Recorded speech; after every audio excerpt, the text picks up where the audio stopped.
എങ്ങനെ മുന്നോട്ട് നീങ്ങും, എങ്ങനെ ശരിയാകും എന്നൊക്കെ ചിന്തിക്കുന്നുണ്ട്. ജീവിതത്തിലാകെ മനോദുഃഖത്തിൽ താഴ്ന്നു പോയവരുണ്ട്. കല്ല് വെള്ളത്തിൽ താഴ്ന്ന പോലെ ഇല്ലേ? ഇപ്പോൾ ദൈവകരങ്ങളിൽ ഏൽപ്പിച്ച് പ്രാർത്ഥിക്കുക. നിങ്ങളുടെ ജീവിതത്തിൽ ഒരു നല്ല കാലം ദൈവാനുഗ്രഹമായി വെളിപ്പെടട്ടെ. രോഗങ്ങൾ, അപകടങ്ങൾ, ദുർമരണങ്ങൾ മാറിപ്പോകട്ടെ.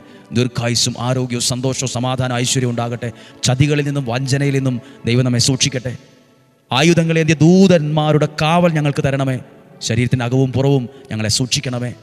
നന്മ ഞങ്ങൾക്ക് ഒരുക്കി തരണമേ. പുതിയ വഴികളെ തുറക്കണമേ. പുതിയ വഴികളെ തുറക്കണമേ. പുതിയ അനുഗ്രഹം തരണമേ. പുതിയ മാർഗങ്ങൾ നിർദ്ദേശിക്കണമേ. ഞങ്ങളെ നയിക്കണമേ. ഞങ്ങളെ നിയന്ത്രിക്കണമേ. സ്വസ്ഥതയും സമാധാനവും നൽകണമേ. ഇന്നും ജീവിക്കുന്ന യേശുവിൻ നാമത്തിൽ നിങ്ങളെ അനുഗ്രഹിക്കുന്നു. ഒരു ദോഷവും നിനക്ക് വരില്ല, ഒരു തിന്മയും നിനക്ക് വരില്ല, ഒരനർത്ഥവും നിൻ്റെ കൂടാരത്തെ തൊടുകയുമില്ല. ദൈവത്തിൽ ഞാനത് വിശ്വസിച്ച് പ്രാർത്ഥിക്കുന്നു, ഇപ്പോഴും എപ്പോഴും എന്നേക്കും. ആമേൻ.